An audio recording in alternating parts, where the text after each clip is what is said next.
we're going to be drawing and shading some simple geometric forms. And if you've not practiced shading, you probably want to start by practicing with just a value and gradient scale, and I have a video for that. So with our forms, a couple things we want to think about before we start. We want to make sure we know where our light source is. So we're going to pretend our light is coming from the top left with these examples.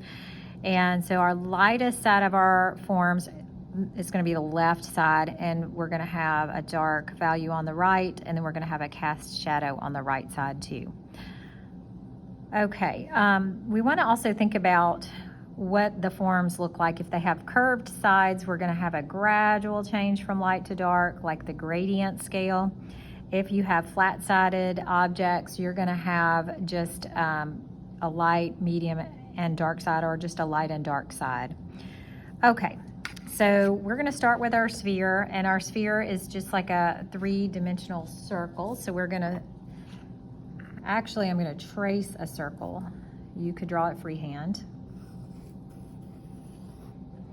Okay, so our light is coming from the top left.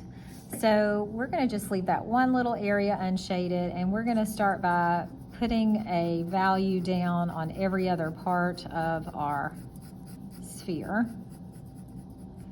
Make sure that you start really lightly. So you can build darker values by pressing a little harder, using more pressure, but also by just layering those values up.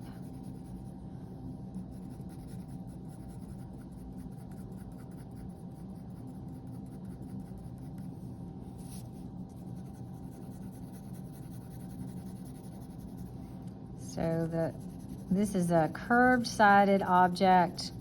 We don't want to change the values all of a sudden. We want it to gradually change from light to dark. And then this curve over here on the far bottom right is going to be the darkest. So you can go back in and really make sure that's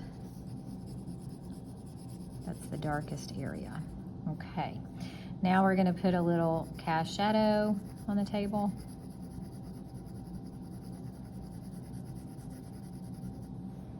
All right, so our next form is a cylinder.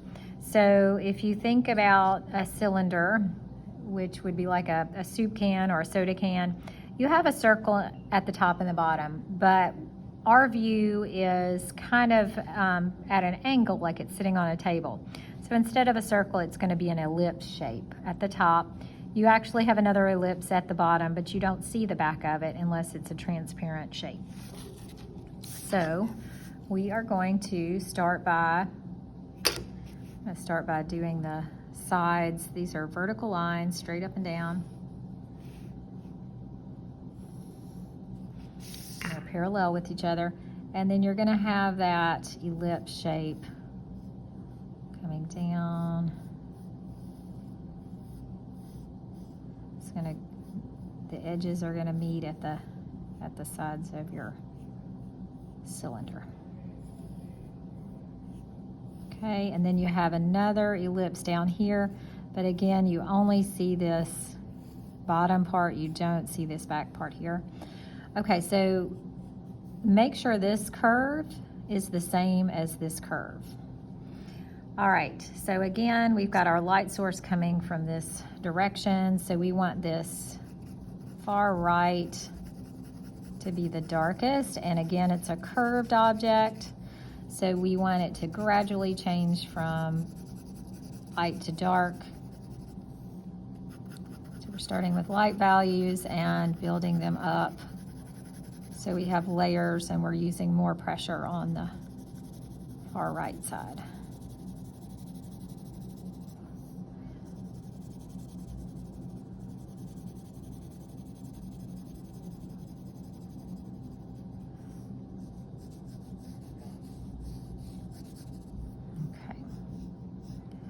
And again, our cast shadow is going to be on the right side. It's going to kind of roughly follow the shape of the object.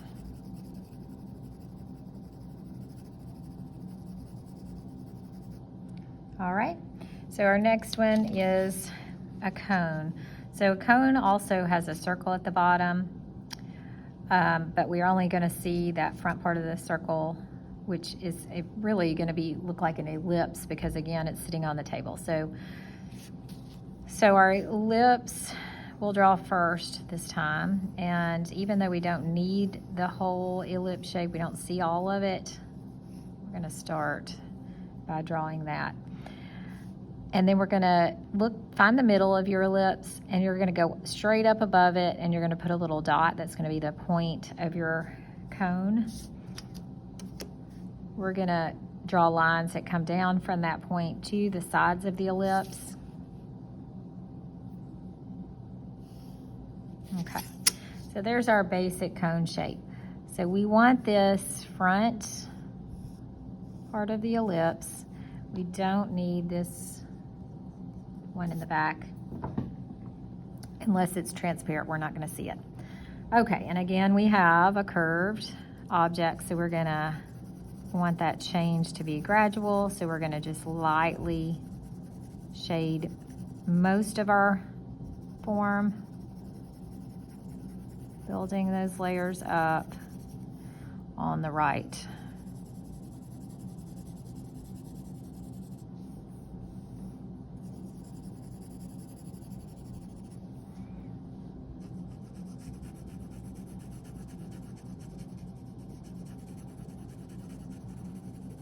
Okay.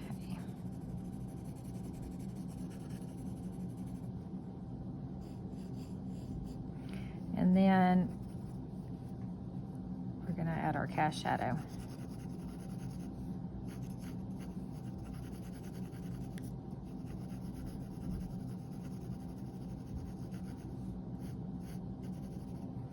Okay. So next we have our pyramid. So the pyramid is going to look different depending on the view that you have. But the easiest way, I think, to draw it is to draw kind of an arrow first. So we're going to draw a vertical line, and then it's going to be kind of like a wide arrow pointing down. All right, and then connecting the top of that to the sides.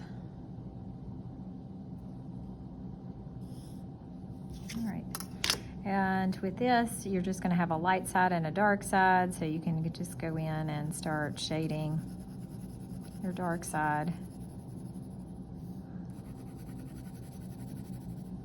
You could leave the light side unshaded or just shaded very lightly.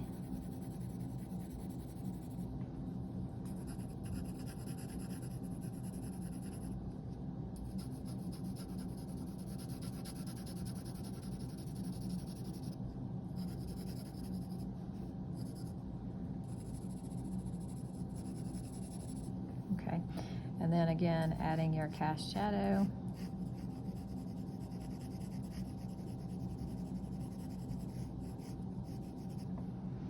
Okay, the last form that we're going to draw is a cube, and the cubes are going to look different depending on your view of them.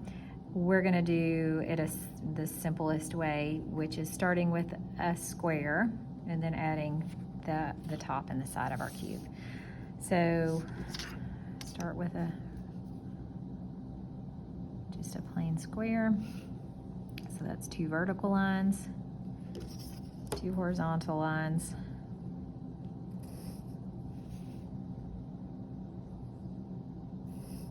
Okay, so we've got our square, and now we're going to draw some lines. These are lines that are going away from you. So these are going to be parallel lines.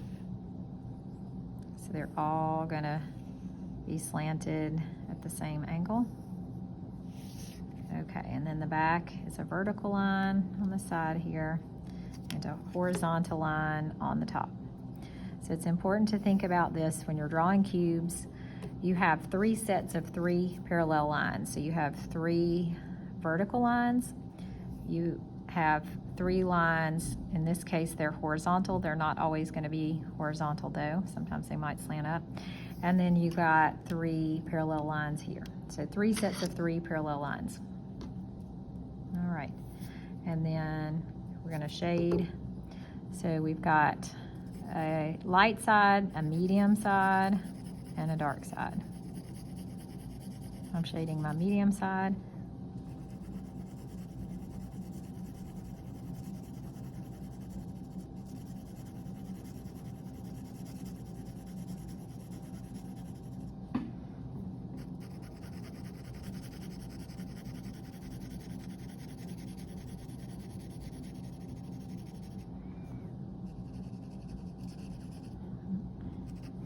And my dark side.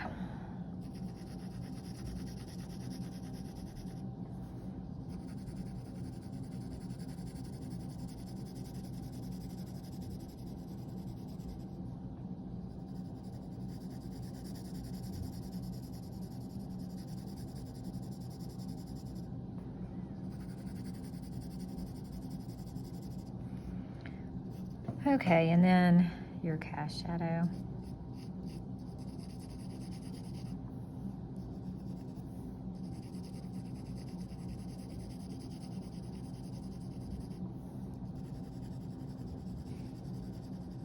All right. That's how you shade geometric forms.